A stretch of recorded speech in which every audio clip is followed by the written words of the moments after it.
Hello everyone, मेरे channel में आप सबका स्वागत है। मेरा नाम है मृणालिनी।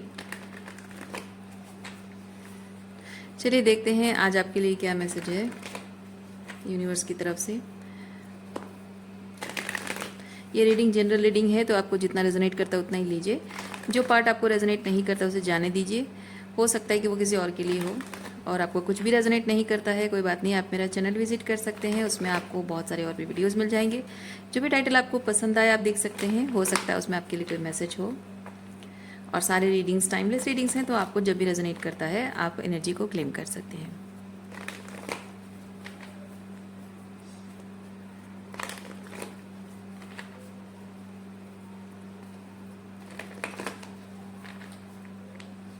चलिए देखते हैं क्या मैसेज है। Page of cups.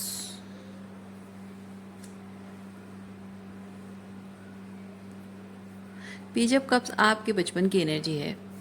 जब आप एडोलेसेंट एज में थे, टीन एज में थे, उस टाइम की कुछ बातें हैं जो कि शायद आपको यूनिवर्स बताना चाहता है। देखिए अगेन पेज है। आप बचपन से ही बहुत ही पैशनेट इंसान रहे हो, लाइफ को लेकर बहुत हर चीज़ को एक पॉजिटिव एस्पेक्ट से देखते रहे हो। इंट्यूशन भी आपका बचपन से बहुत स्ट्रांग रहा है और बचपन से बहुत ही खुशमिजाज इंसान रहे हो आप। हमेशा हंसते मुस्कुराते रहना, मतलब ऐसा कोई दिन नहीं जाता होगा जब आपको कोई उदास चेहरे पे देखता होगा। हमेशा मुस्कुराते रहना, चाहे कुछ भी हो, कैसी भी स्थिति परिस्थितियाँ कैसी भी हो, लेकिन आपके चेहरे पे मुस्कुराहट कभी गायब नहीं होती थी, हमेशा बनी रहती थी।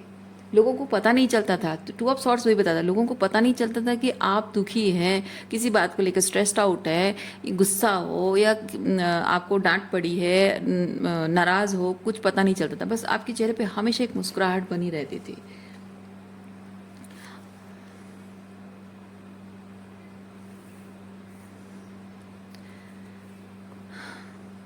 ये जैसा होता ना, ट्रूली ट्रूली घर का चिराग। ओके, ट्रूली वो घर का चिराग वाली एनर्जी है। लेकिन टावर कार्ड मुझे ये चीज़ बताता है कि इस घर के चिराग को कुछ ना कुछ ऐसा हुआ है जो कि ग्रहण लगने वाली स्थिति हो गई है, जिससे सब कुछ तहस नहस हो जाना, तबाह हो जाना।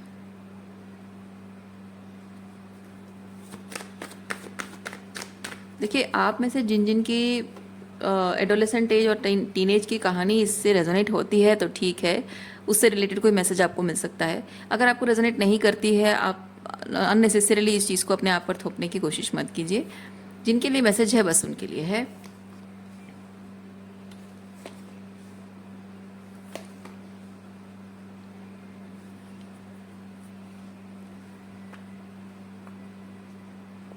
ओह आई सी। ये जो मैंने कहा टावर फॉल होना, टावर फॉल क्यों हुआ है आपके ऊपर?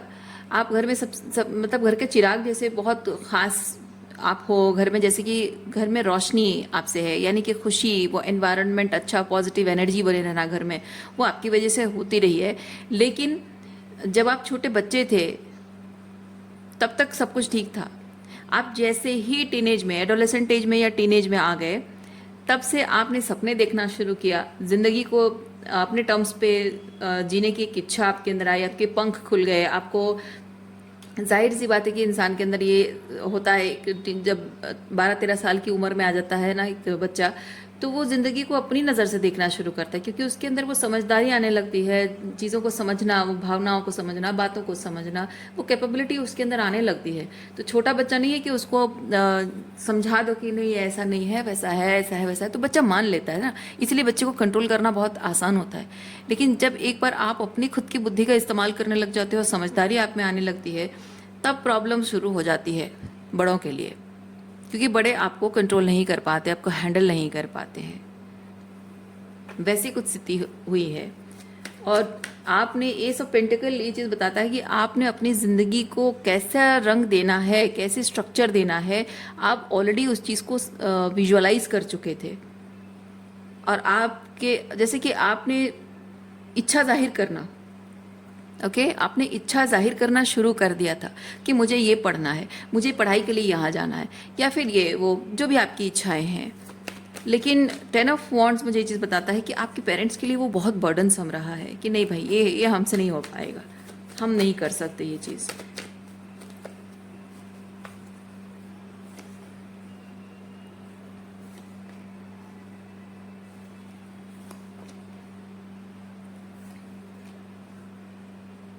आपको हमेशा घर परिवार में चुप रहना सिखाया गया है, क्योंकि आपके बोलने से आप जो भी आपकी जो वैल्यूज़ हैं, आपकी जो इच्छाएं हैं, आपकी जो चॉइसेस हैं, आपका being, you the way you like to be, आपका जो लाइफस्टाइल तो नहीं कहेंगे, जीवन को देखकर जो नज़रिया है, जीवन को लेकर जो नज़रिया आपका है, तो उस हिसाब से ना लोगों को, ये जाहिर सी बात है कि लोगों को, स्पेसिफिकली आपके परिवार वालों को, आपके पेरेंट्स को कहूँगी, सीधी बात कहूँगी, टेढ़ी मेढ़ी बात नहीं कहूँगी, तो पेरेंट्स को ये चीज़ पसंद नहीं आता है।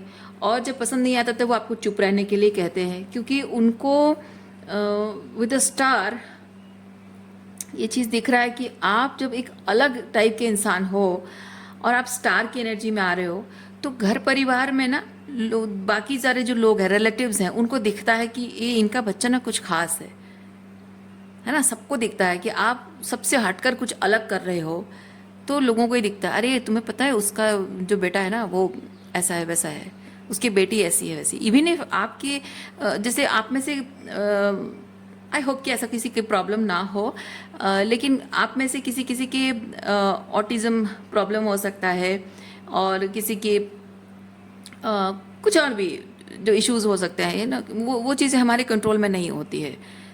तो उस चीज़ को लेकर भी ना लोग इशू बनाते हैं, चाहे आपके हेल्थ के रिलेटेड हो, अपीयरेंस के रिलेटेड हो, आपके साइकोलॉजिकल ग्रोथ को लेकर हो, चाहे वो ज़रूरत से ज़्यादा आप इंटेलिजेंट हो, या फिर शायद इंटेलिजेंट हो लेकिन उसे एक्सप्रेस नहीं, ऑटिज़म की बात जो मैं कर रही हूँ। तो बहुत सारे एस्पेक्ट है, बहुत सारी चीज़ें होती है। एक बच्चा जब दुनिया के सामने आता है ना, अपनी पहचान बनाने शुरू करता है, तब वो नज़र में आता है, वो स्टार की एनर्जी में आ जाता है। लेकिन आपके जो पेरेंट्स हैं, इनको ये पसंद नहीं है, इनको पसंद नहीं है कि आपके अंदर जो चीज़ आप दिखाना चाहते हो, जो अपनी टैलेंट, अपनी क्रिएटिविटी, अपनी पावर जो आप समझते हो, अपनी ऑथेंटिसिटी जो शो करना चाहते हो दुनिया को, वो आपके पेरेंट्स नहीं चाहते हैं। वो खुद देखना नहीं चाहते हैं, और दुनिया उसे देखे वो नहीं चाहते। वो चाहते हैं कि आपका वो एस्पेक्ट दुनिया देखे जो वो खुद देखना चाहते हैं। और वो क्या देखना चाहेंगे? वो वही देखना चाहेंगे जो सालों से वो खुद हैं, बचपन से, हमेशा से। वो उनके पेरेंट्स और उनके दादा दादी हमेशा जिस तरह से पले बढ़े हैं, जिस तरह से उनके रहन सहन, चॉइसेस रहे हैं, तो वो चाहते हैं कि आप भी उन्हीं की तरह बनो, और आप में उनकी वो सारी जो क्वालिटी है, उन्हीं क्वालिटी को वो फ्लॉन्ट करना पसंद करते हैं। पर आप में जो यूनिकनेस है उसको नहीं चाहते। वो जैसे कि ना, वो एक्चुअली में है स्टार, बहुत ख़ास है, वो ख़ास है, अप्रिशिएट करने लायक है, लेकिन आपके पेरेंट्स के हिसाब से वो हो सकता है कि वो एक काला धब्बा है। जैसे चांद में धब्बा होता है ना, वैसे एक काला धब्बा जैसे है। तो जनरली ऐसा होता है, कुछ जो पेरेंट्स ऐसे होते हैं ना कि अपने बच्चे की यूनिकनेस दुनिया को देखना पसंद नहीं है, उनको अपनी तरह से वो वैसे ही सर्वाइवर मोड में जीना होता है, ऐसे ही जो भी तरीके से वो बस एनी हाउ सर्वाइव कर रहे होते हैं, है ना। तो वो चाहते हैं कि वो वैसे ही, उनका बच्चा भी वैसे ही दिखे, ताकि वो द सो कॉल्ड नॉर्मल जो वो ज़िंदगी जी रहे हैं, उनका बच्चा भी उनके सो कॉल्ड नॉर्मल हिसाब से फिट हो जाए, सेट हो जाए। लेकिन उनकी जो कैटेगरी है, जिस तरह की क्राइटेरिया है, उसमें आप फिट नहीं बैठते हो, तो आपको कहाँ फिट बिठाएं, अपनी ज़िंदगी में कहाँ फिट बिठाएं? नहीं अच्छा लगता उनको, इसीलिए। तो मैं नहीं कह रही हूँ कि आप गलत हो, पर ये पेरेंटिंग जो है, टॉक्सिक पेरेंटिंग है, और इस टॉक्सिक पेरेंटिंग की वजह से आपने किस तरह से अपनी ऑथेंटिसिटी खोई है। शायद ये मैसेज उसी रिलेटेड है, क्योंकि यहाँ बात हो रही है आपकी ऑथेंटिसिटी की, और शुरुआत कहाँ से हुई, आपके ऑथेंटिक सेल्फ को किस तरह से सप्रेस करने की कोशिश की गई, उसके बारे में है। तो यहाँ जो भी मैं कह रही हूँ, मैं नहीं कह रही हूँ कि आप गलत हो, मैं कह रही हूँ आपको याद दिलाया जा रहा है, इस रीडिंग के माध्यम से यूनिवर्स आपको रिमाइंड करा रहा है कि आप ट्रूली कौन हैं।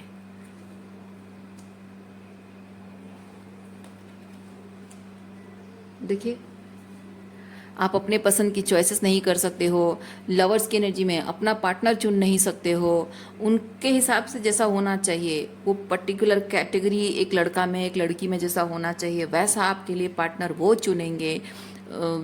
दूसरी चीज़ है कि अगर उनकी कैटेगरी को फुलफिल करता है तब भी आपकी चॉइस नहीं होगी, उनकी चॉइस होगी, क्योंकि आप अगर लव मैरिज कर रहे हो वो बदनामी का दाग होता है, स्पेसिफिकली लड़कियों के लिए उसको चरित्रहीन बोला जाता है, राइट।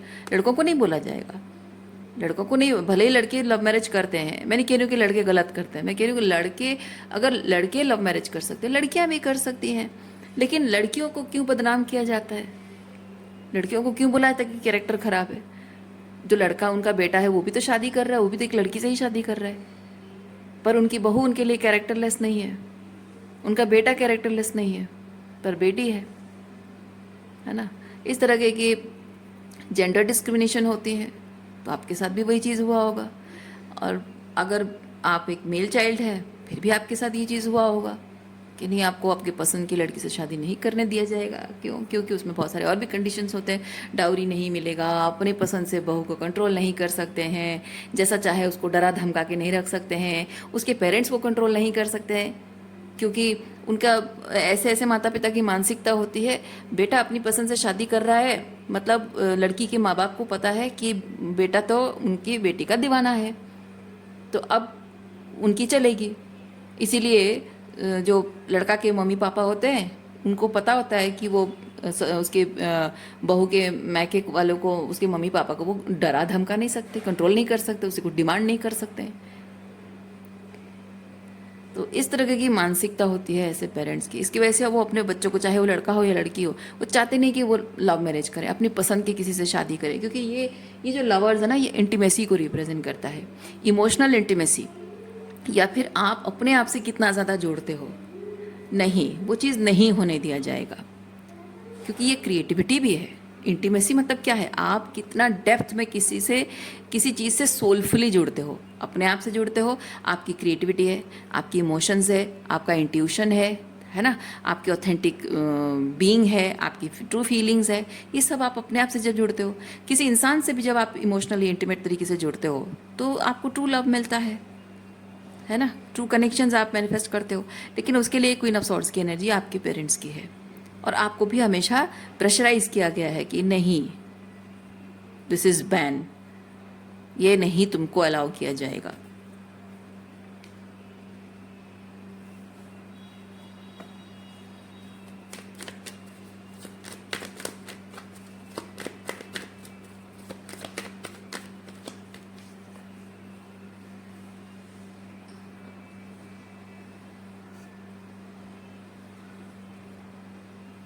इवन इफ ऐसा होता है ना कि specifically when it comes to love life, आप किसी लड़का या लड़की, अब चाहे लड़का हो या लड़की हो, मैटर नहीं करता, मैं बस आपको बात बता रही हूँ।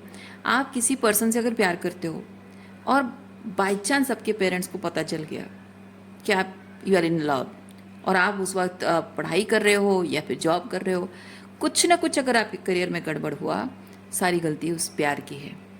आपकी पढ़ाई में थोड़े से भी मार्क्स कम हो गए, उस पढ़ाई की गलती, उस प्यार की गलती है, सारे उस रिश्ते की गलती है। आपको हमेशा कहा जाएगा क्या भरोसा, क्या भरोसा, वो लड़का कैसा है या लड़की कैसी, हम किसके भरोसे तुम्हारी शादी उससे करें।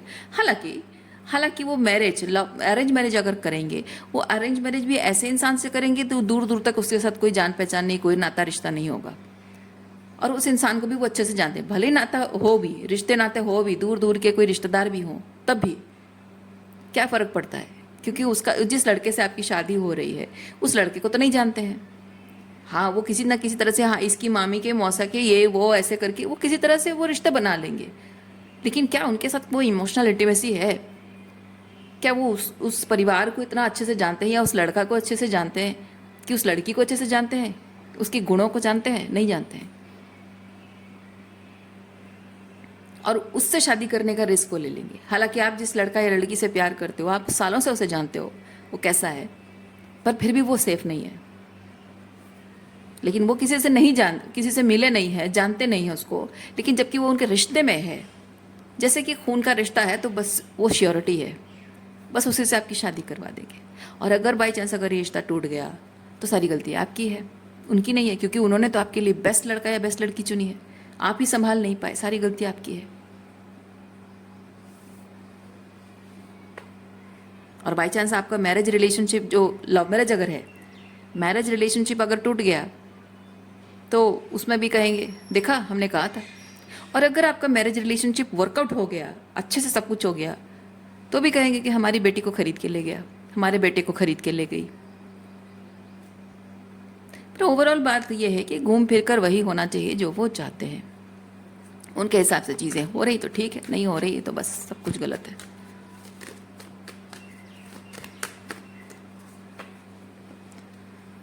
King of cups and S of wands, queen of cups. देखिए इसकी वजह से आपके मैरिज रिलेशनशिप में भी प्रॉब्लम हो रही है।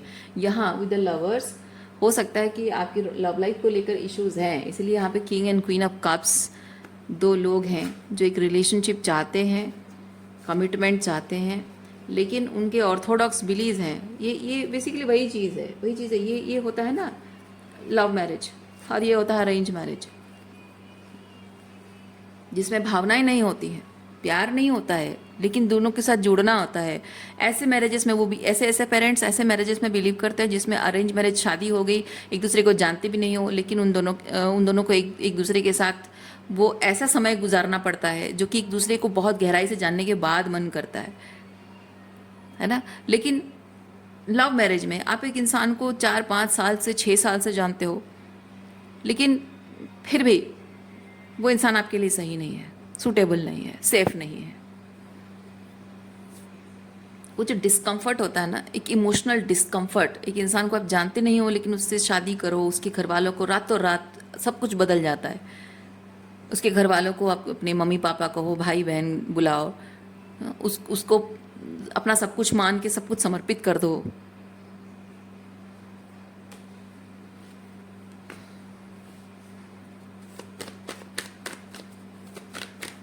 वो रीति रिवाजों परंपराएं वो समाज में चलती रही हैं, ज़माने से चलती रही हैं, इसीलिए उस चीज़ को फॉलो करना वो सेफ फील करते हैं। लेकिन उस ज़माने में ये चीज़ हो पाता था, सक्सेसफुल हो रहा था, लेकिन अब इस ज़माने में नहीं हो पा रहा है, क्योंकि ज़माना बदलता है। ये हायराफेंट चीज़ बताता है, ऑर्थोडॉक्स बिलीव्स। समय के साथ साथ जब ज़माना बदल रहा है, ज़माने के साथ साथ हमें भी कदम से कदम मिलाकर चलना चाहिए। लेकिन ऐसे जो पेरेंट्स होते हैं ना, वो ज़माने के साथ नहीं चलते, वो रीति रिवाजों के साथ चलते हैं। बच्चे चाहे उसमें कितने भी कुड़ जाए, उनकी ज़िंदगी बर्बाद हो जाए, सांस घट जाए, दम घुट जाए, कितना भी वो अपने जीवन में सफ़र करते रहें, तकलीफ़ में रहें, नहीं, कोई फ़र्क नहीं पड़ता। रीति रिवाज परंपराएं फॉलो होती रहनी चाहिए। इवन इफ अगर ऐसे ये जो मैरिजेस, जैसे मैंने कहा, वो अरेंज मैरिज करेंगे और वो अपनी पसंद के लड़का लड़की से शादी कराएंगे, और अगर बाई चांस वो वर्कआउट नहीं होता है, तभी आपकी कोई जिम्मेदारी नहीं ली जाएगी, आपकी भावनाओं की कोई जिम्मेदारी नहीं ली जाएगी।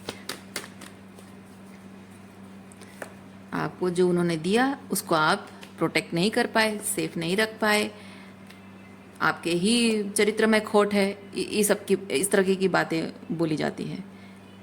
इवन आप अगर इवन ऐसे पेरेंट्स ना डाइवोर्स के लिए भी अलाउ नहीं करते हैं, मानते नहीं हैं। डाइवोर्स उनके लिए लगता है कि वो इंसान के चरित्र पर दाग है, घर परिवार के नाम पे कलंक है, ऐसा लगता है लोगों को।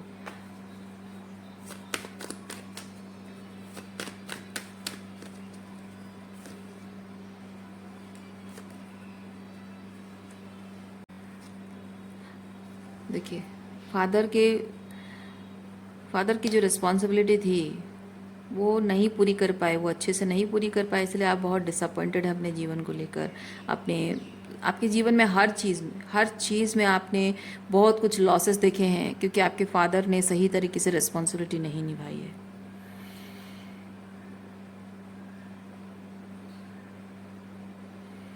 ये फिट इन होना, किसी भी आपके फादर ने आपके लिए जो भी सिचुएशन बनाई है, किसी भी सिचुएशन में आप फिट नहीं बैठते हैं, लेकिन अपने वर्थ प्रूफ करने के लिए उनके लायक बेटा हो या लायक बेटी हो, ये साबित करने के लिए आपने जो सिचुएशन में आप फिट नहीं बैठते हो उसमें ज़बरदस्ती फिट होने की कोशिश आपने की है ज़िंदगी भर, और उसकी वजह से आपने वो सब कुछ किया है जो उनको खुशी मिले। अपने सपनों को भी आपने कुर्बान किया है।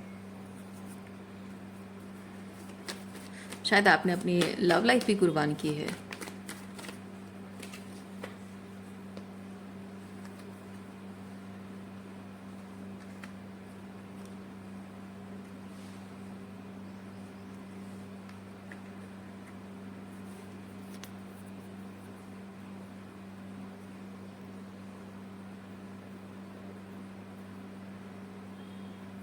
ये आपके एक अलग ही एनर्जी है, क्योंकि ये आपके बचपन के बारे में बात है। अभी तक तो ये आपके यहाँ तक जितनी बात हो रही थी ये सब आपके बचपन के बारे में है। ये आपके अभी की एनर्जी है, और अभी की एनर्जी और इस एनर्जी में कुछ डिफरेंस मैं फील कर पा रही हूँ। Give me a second.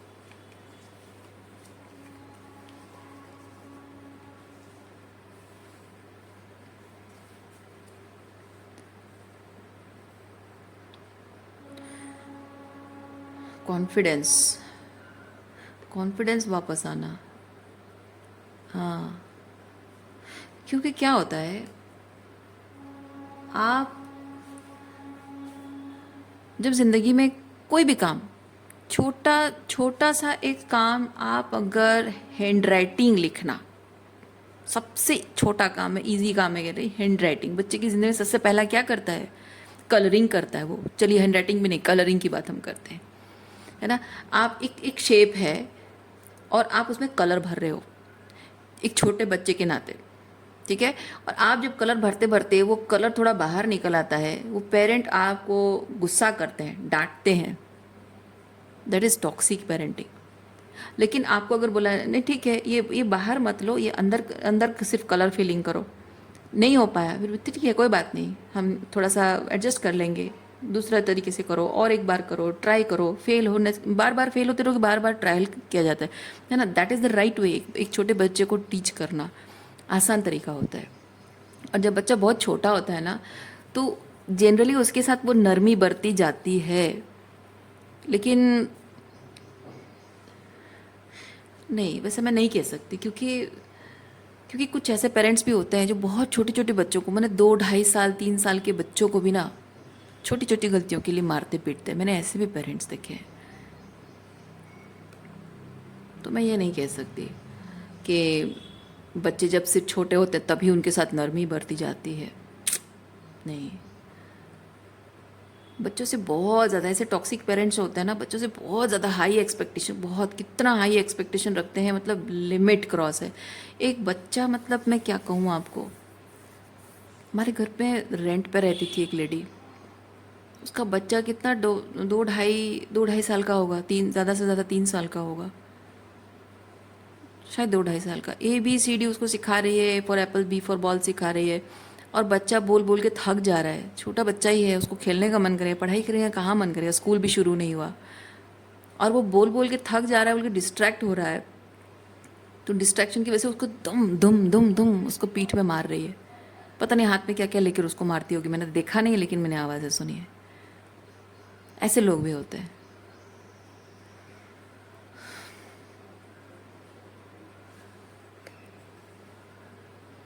उससे क्या होता है ना, बच्चों को हमेशा हर चीज़ के लिए जज करते रहना, हमेशा उनको ये जताना कि you have to be perfect, you have to be perfect all the time.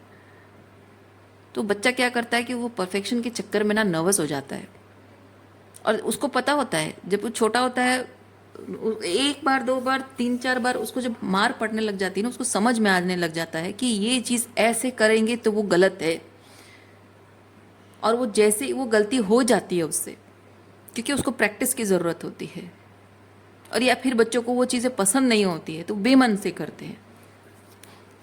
तो उनको पता है कि ये गलत हो गया, अब मार पड़ेगी, उससे उनका एकदम नर्वस सिस्टम एकदम हाइपर एक्टिव हो जाता है, एकदम हमेशा पैनिक मोड में रहते हैं, घबराते रहते हैं, हमेशा चिड़चिड़े भी हो जाते हैं ऐसे बच्चे। हमेशा चिड़चिड़ करना, हमेशा गुस्सा करना, हमेशा मुंह फुलाना, बात बात पे मुंह फुला लेना, बात बात पे, मतलब दोस्तों के साथ ऐसा, ऐसे बच्चों का क्या होता है ना, दोस्तों के साथ भी जब कनेक्शन होता है, दोस्त अगर मजाक भी करे ना, उस मजाक को बहुत सीरियसली ले लेते हैं, बात नहीं करेंगे, मुंह फुला के बैठ जाएंगे, क्योंकि उनको बचपन से ऐसा मिला है। छोटी छोटी मजाक नहीं होता, मजाक माना ही नहीं जाता है। Maybe you are dealing with some toxic narcissist parent. मैं क्यों बता रही हूँ, मैं ये पर्सनल लाइफ की कोई स्टोरी नहीं बता रही हूँ। ये जो क्वीन ऑफ वॉन्ड्स है ना, क्वीन ऑफ वॉन्ड्स कॉन्फिडेंस को रिप्रेजेंट करता है। मैंने जैसे कहा कि ये आपके बचपन की एनर्जी है, ये आपकी अभी की एनर्जी है। कॉन्फिडेंस वाला कार्ड आया है, मतलब मैं फील कर रही हूँ आपके अंदर कॉन्फिडेंस की कमी थी, तो इसीलिए ये चीज़ मैं कह रही हूँ। बच्चे के अंदर कॉन्फिडेंस की कमी क्यों हो जाती है, इसीलिए होती है। बार बार उसको हर चीज़ पे बोला जाता है you have to be perfect in everything. चाहे वो छोटा सा स्केच बना रहा है, उसमें क्रेयॉन कलर पेंसिल में रंग भर रहा है, या फिर वो स्कूल कॉलेजेस में उसके ग्रेड्स की बात हो, या फिर उसके करियर की बात हो, उसके कौन सा जॉब कर रहा है, कैसा जॉब मिला, क्या मिला, कितनी सैलरी मिली, उसको लेकर है।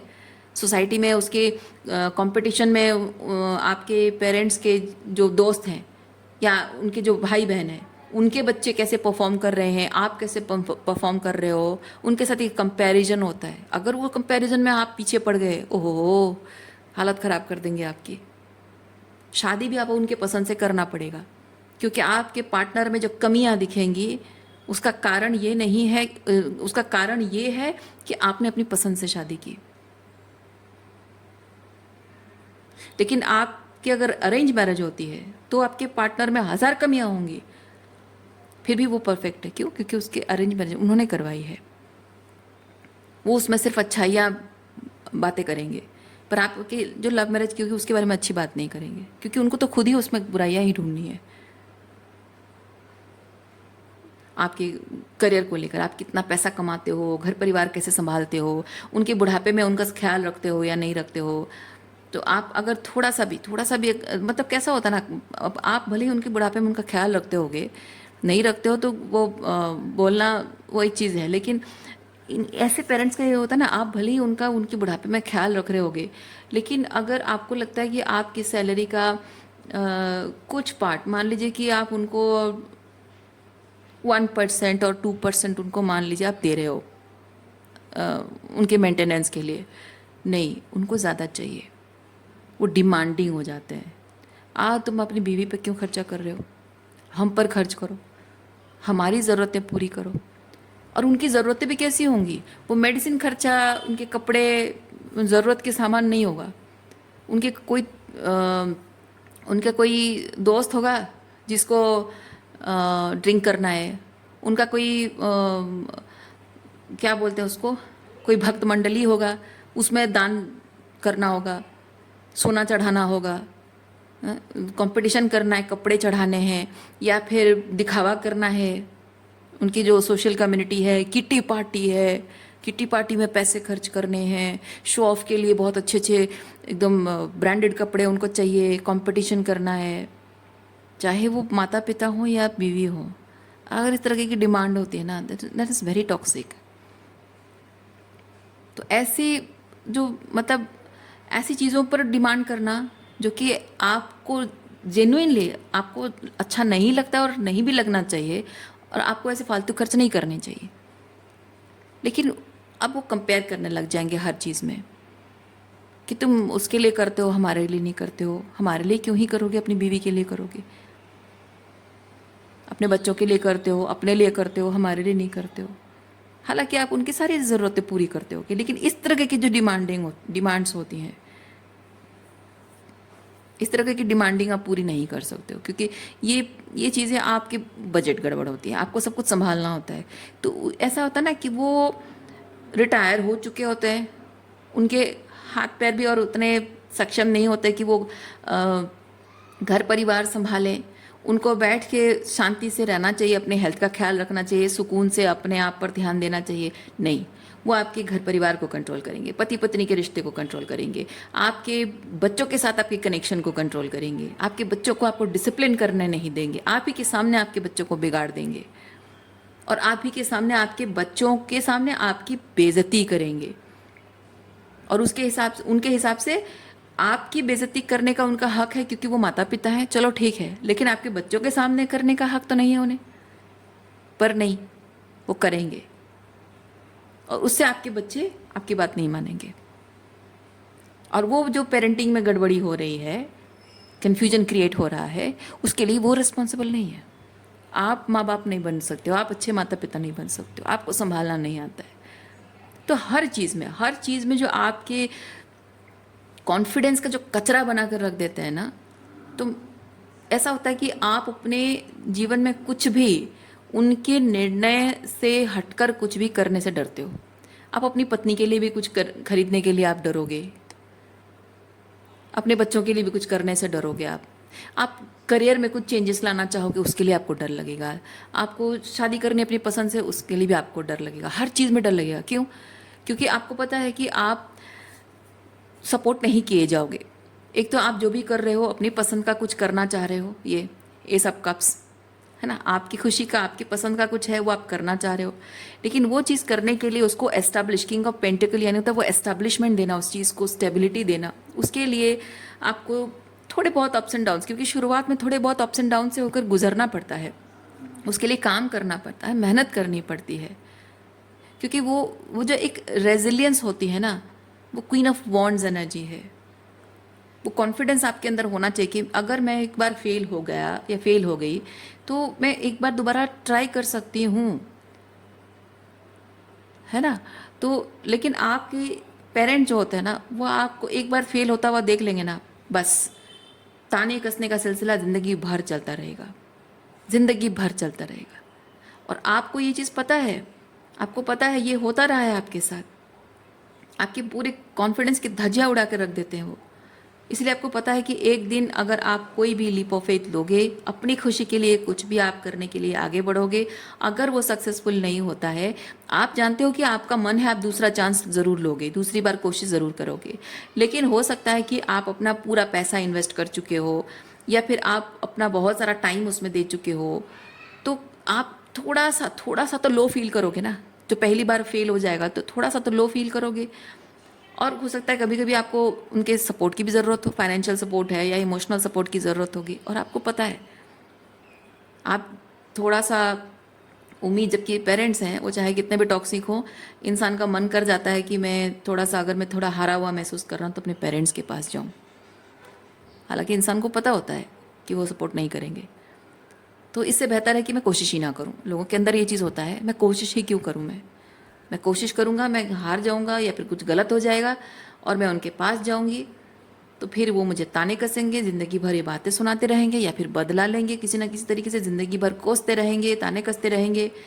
और ये ताने कसना और ज़िंदगी भर मुझे अब उस गलती का एहसास दिलाते रहना कि मैंने कितना गलत किया, वो जैसे कि मरते दम तक वही चीज़ याद दिलाते रहेंगे। एहसास, इतना उनका ईगो हर्ट होता है, इतना रिजेंटमेंट उनके अंदर होता है कि वो आपको मरते दम तक, मतलब उनके मरते दम तक नहीं, आपके मरते दम तक आपके अंदर वो इतना कॉन्फिडेंस का धज्जिया उड़ा के रख देंगे ना, आपको ज़िंदगी भर उसी चीज़ का ताना आपको याद रहेगा आपके दिमाग में। आपको मन नहीं करेगा, कोई लीप ऑफ फेथ लेने का मन नहीं करेगा। और मैं फील कर रही हूँ क्वीन ऑफ वॉन्ड्स के साथ ये चीज़ कि आपके अंदर वो कॉन्फिडेंस वापस आनी चाहिए, ज़रूरी है। क्योंकि ये जैसे मैंने यहाँ पे कहा, father and this is your energy. तो यहाँ जब फादर आपको डिसअपॉइंट कर रहे हैं, ये डिसअपॉइंटमेंट, ठीक है, तो आपको अपने फादर की जिम्मेदारी खुद लेनी है। अपने लिए अपने पिता की जिम्मेदारी आपको खुद लेनी होगी। क्या जिम्मेदारी लेनी होगी? जिम्मेदारी ये लेनी है कि आप जो सपना आपका है, जो खुशी आपकी है, जो अपनी खुशियों को परस्यू कर रहे हो, अपने सपने पूरे करना चाहते हो, उस सपनों को ग्राउंड करने के लिए, स्टेबिलिटी प्रोवाइड करने के लिए आपको जितना मौका लेना है लीजिए। और हर बार जब भी आप फेल होते हो, आप ये कभी मत समझना कि वो क्या कहेंगे। अगर आज आपके पिता नहीं भी हैं तब भी आपके दिमाग में ये जाएगा कि लोग क्या कहेंगे, है ना, मेरे भाई बहन क्या कहेंगे, मेरी माँ क्या कहेगी, मेरे पिता क्या कहेंगे, लोग क्या कहेंगे, समाज क्या कहेगा, रिलेटिव्स क्या कहेंगे, मजाक उड़ाएंगे, सब हंसेंगे। क्योंकि आपके फादर जो होते हैं ना, एक फादर आर्केटाइप आपके अंदर छोड़ के गए हैं, ठीक है। आपके फादर एक टॉक्सिक फादर आर्केटाइप आपके अंदर छोड़ गए हैं, जो पेट्रियार्की है, और पेट्रियार्की का हिस्सा बाकी सब लोग भी हैं जो तमाशा देखने के लिए बैठे हैं। यानी कि आपके फादर की सोच और आपके समाज के आसपास में जो लोग हैं ना, उनकी सोच में कोई फ़र्क नहीं है, तो बाकी सब लोग तमाशा देखेंगे। जैसे आपके फादर आपके फेलियर से तमाशा देखते, ताना मारते, वैसे ये लोग भी तमाशा देखेंगे। इसीलिए आपको डर हमेशा लगा रहता है कि मैं कुछ भी लीप ऑफ फेथ नहीं ले सकती हूँ। इसलिए आपको अपने अंदर कॉन्फिडेंस खुद जगाना होगा कि नहीं, अपना फादर फिगर बनकर मुझे खुद खुद को मोटिवेट करना होगा, खुद ही को मुझे इंस्पायर करना होगा कि एक बार फेलियर होगा, कोई बात नहीं, मैं दूसरी बार ट्राई करूँगी। दूसरी बार फेल हो गया, कोई बात नहीं, मैं दूसरे तरीके से फिर ट्राई करूँगी।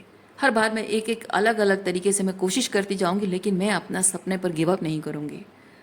मैं अपने मोरल्स एंड वैल्यूज़ पर गिव अप नहीं करूँगी।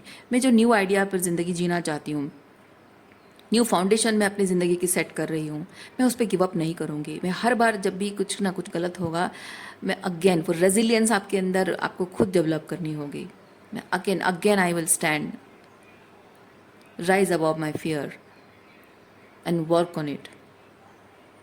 हर बार वो कॉन्फिडेंस आपको खुद ही देनी है, तभी जाकर आप अपने सपनों को फाउंडेशन दे सकते हो, अपने सपनों को वो आकार दे सकते हो आप।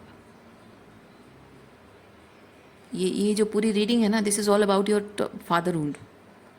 फादरहुड की वजह से आपकी कॉन्फिडेंस की धज्जियाँ उड़ गई हैं, उसकी वजह से आप कोई लीप ऑफ फेथ लेने से डरते हो।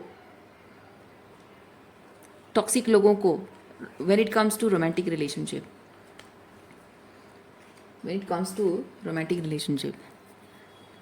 आप किसी रोमांटिक रिलेशनशिप में इन्वॉल्व होने से भी डरते हो। क्यों? क्योंकि आप सच में जिस इंसान से प्यार करते हो, ट्रू लव, जिस इंसान से ट्रू लव करते हो, उस इंसान के साथ आप कनेक्शन जोड़ने से डरते हो, क्योंकि वो इमोशनल इंटीमेसी रिक्वायर करता है, शैडो वर्क रिक्वायर करता है। और आप जब वो इमोशनल इंटीमेसी शो करोगे और बाई चांस अगर वर्क नहीं किया तो क्या होगा? फेल हो जाऊंगा, बहुत ज़्यादा इमोशनली इंटीमेट हो जाऊंगा, फिर बाद में वो छोड़ के चली जाएगी, फिर क्या होगा? ये सब पैट्रियार्की का जो डर है ना, पैट्रियार्की ये डर पैदा करता है। हर बच्चे के अंदर इस तरह के डर पैदा कर देता है पैट्रियार्की, क्योंकि पैट्रियार्की का काम है आपको सर्वाइवर मोड में रखना। आपको एनी हाउ हर चीज़ को सर्वाइव करना है, आपको हर चीज़ को सक्सेसफुली अचीव करना है। टारगेट सेट किया है, वो टारगेट फुलफिल होना चाहिए, हर चीज़ में आपको सक्सेस मिलनी चाहिए। ओके। और जब ये सर्टनटी चाहिए होती है ना, सर्टनटी चाहिए होती है, तो ज़रूरी हो जाता है कि एक दिखाए गए रास्ते पर ही चलते रहो। आप अलग रास्ता नहीं चुन सकते हो, आप कुछ हटके नहीं कर सकते, क्योंकि उसमें फेलियर का चांसेस है। और अगर फेलियर हो गया तो आप पैट्रियार्की में सेट नहीं हो रहे हो, फिट नहीं हो सकते हो। और अगर आप पैट्रियार्की के रूल्स के हिसाब से फिट नहीं होते हो, you are not fit for the society, you are not fit for survival, you are not fit for anything, है ना। ये टॉक्सिक मैस्कुलिनिटी होती है। आप समझो, उसका टेक्निक समझो आप।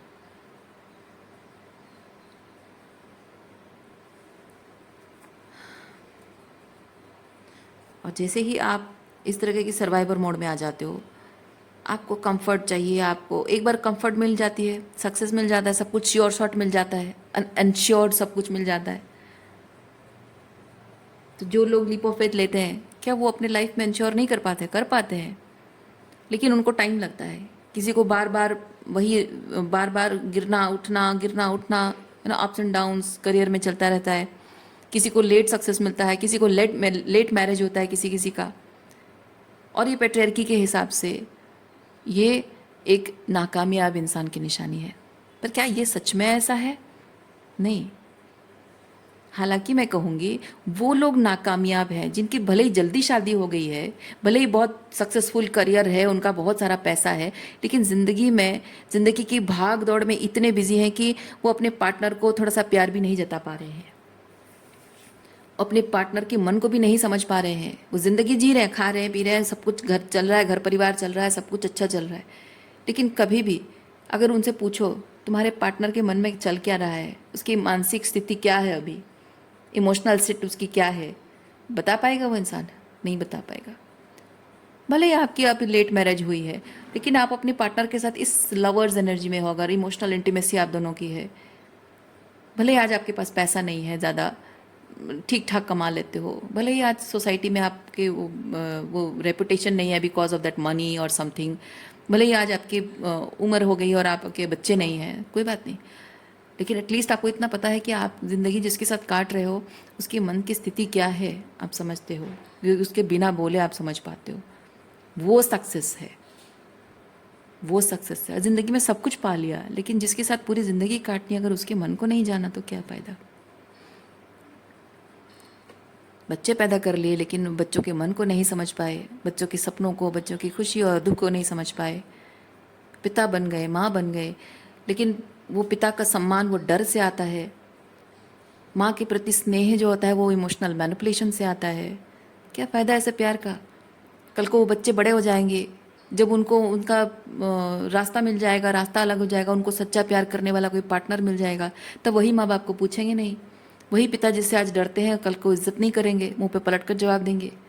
वही माँ जिसके इमोशनल मैनिपुलेशन की वजह से वो बच्चे माँ माँ माँ करते रहते हैं, उसके प्यार में पड़े रहते हैं, एक दिन होगा कि माँ के इमोशनल मैनिपुलेशन की वजह से कितनी बर्बादी हुई है, कितनी उनकी ज़िंदगी खराब हुई है पता चलेगा, तो उसी माँ से नफरत करेंगे, उसका चेहरा नहीं देखेंगे।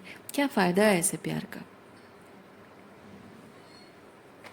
इसलिए हर रिश्ते में, चाहे वो माता पिता के साथ हो, पार्टनरशिप में हो, हर रिश्ते में इमोशनल इंटीमेसी होना बहुत ज़्यादा ज़रूरी है। Soul to soul connection, heart to heart connection होना बहुत ज़रूरी होता है। सिर्फ पैसा कमा लेने से, सबको स्टेबिलिटी प्रोवाइड कर देना उतना, हाँ माना कि वो ज़रूरी है, माना कि ज़िंदगी सर्वाइव करने के लिए, जीने के लिए वो सब बेसिक नीड्स हैं, लेकिन सिर्फ उसी से दुनिया नहीं चलती है। कुछ ऐसा भी है कि उन रिश्तों में वो स्पार्क बनाए रखने के लिए, उन रिश्तों को वो लॉन्जिविटी देने के लिए कुछ ज़रूरी होता है, और वो होता है ये इमोशनल इंटीमेसी। वरना रिश्ते तो टूट ही रहे हैं, आप तो देख ही रहे हो।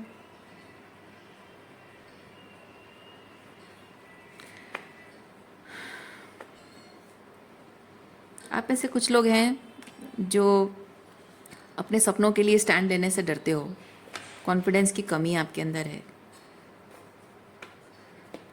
कॉन्फिडेंस की कमी इसलिए नहीं है क्योंकि आप कैपेबल नहीं हो, इसकी वजह से, ये सिचुएशन जो है ना, इसकी वजह से आपके अंदर कॉन्फिडेंस की कमी है। आप समझ रहे हो कि मैं उस चीज़ के लायक नहीं हूँ, जो भी आपका सपना है, आपको लगता है कि मैं उस चीज़ के लायक नहीं हूँ।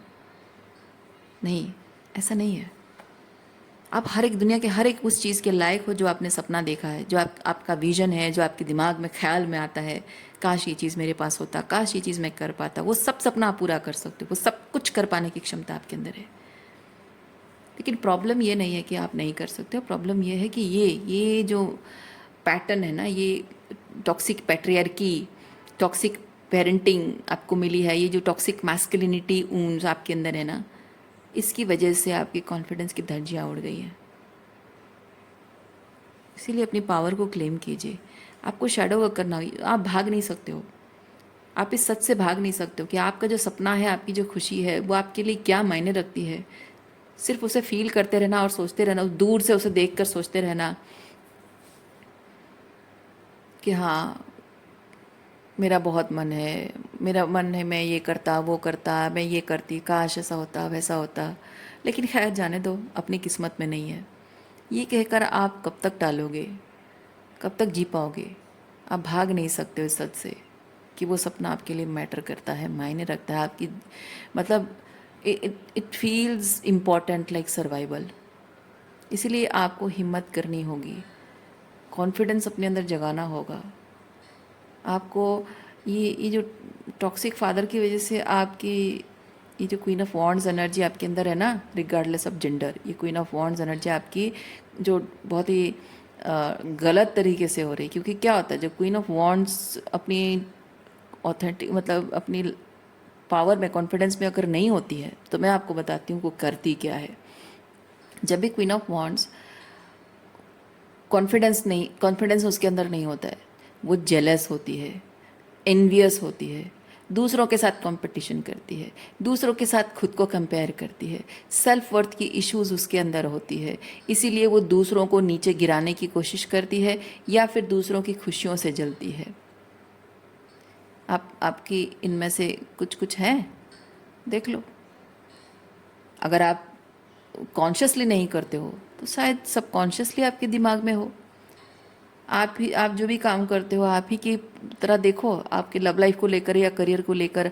आप अगर किसी भी इंसान को देखते हो कि आपकी तो फ्रेंड जो है, सहेलियां हैं, आके आपके दोस्त हैं, हैप्पी मैरिड उनकी चल रही है, उनको देखकर आपको कभी कभी ना कभी आपका मुंह सूख नहीं जाता है।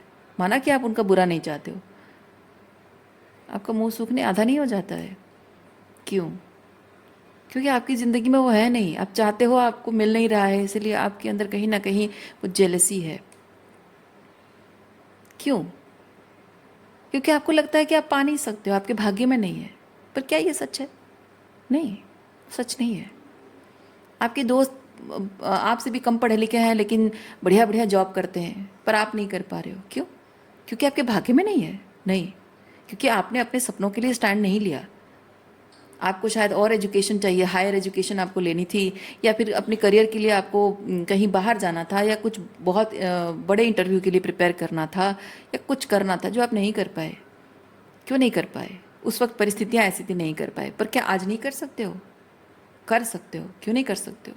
अगर आप कहो कि मेरे भाग्य में तो यही था, जो था भाग्य में है, अगर आप सोच रहे हो उसी उसी के हिसाब से वैसे ही जियो। पर जी नहीं पा रहे हो, है ना? पर आप जी नहीं पा रहे हो क्योंकि आपका दम घुट रहा है ऐसे ज़िंदगी जीने से।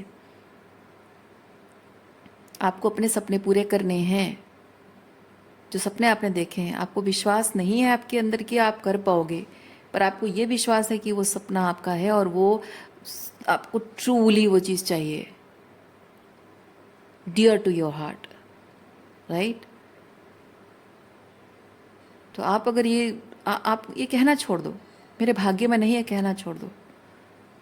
क्योंकि आपके भाग्य में नहीं है इसलिए कह रहे हो क्योंकि आपको सिखाया गया है, ये टॉक्सिक मैस्कुलिनिटी, ये पैट्रियर्की ने आपको सिखाया है कि आप अपने जो जो conventional way of living, conventional way of doing things जो है ना, उससे आप हटकर अलग राह नहीं चुन सकते हो।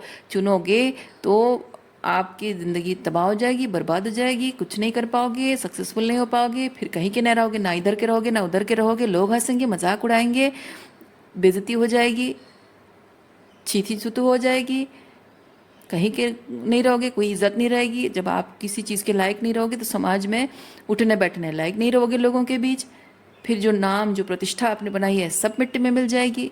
फिर आपको लोग कंसिडर नहीं करेंगे समाज में, एक जाने पहचाने, या फिर समाज में एक मतलब उठने बैठने लायक, साथ में उठने बैठने लायक लोगों के बीच में आप गिने नहीं जाओगे। उस बात का डर है आपको। तो ये डर, ये पैट्रियार्की ने आपके अंदर डाला है। सो रीडिंग मैं यहीं पे रखती हूँ। उम्मीद करती हूँ इस रीडिंग से आपको कुछ क्लैरिटी मिली हो। मैं आपको नेक्स्ट रीडिंग में मिलती हूँ। अपना ख्याल रखिए, खुश रहिए, बाय।